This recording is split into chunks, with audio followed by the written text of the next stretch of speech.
Economics ಮತ್ತು ಟೆಕ್ನಾಲಜಿನ ಒಟ್ಟಿಗೆ ಸೇರಿಸೋದು ಕಾರ್ಸಲ್ಲಿ ಮಾತ್ರನೇ.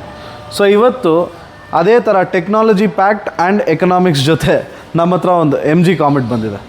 ಸೊ ಇವತ್ತು ನಾವು ಇದ್ರ ಮೇಲೆ ಒಂದು 5H ಗ್ರಾಫಿನ್ ಕೋಟಿಂಗ್ ಮಾಡ್ತಾಯಿದ್ದೀವಿ with a 5 year warranty on this. And special ವಿಷಯ ಏನಂದರೆ ಈ ಕಾರ್ ನಮಗೆ ಬಂಗಾರಪೇಟೆಯಿಂದ ಬಂದಿದೆ. ಆ ಕ್ಲೈಂಟ್ ಬಂದು ಪರ್ಟಿಕ್ಯುಲರ್ ಆಗಿ ನಮ್ಮ ವರ್ಕ್ನ ನೋಡಿಬಿಟ್ಟು ನಮ್ಮನ್ನ ಹುಡ್ಕೊಂಬಂದಿದ್ದಾರೆ. So let's see how we get this done with precision.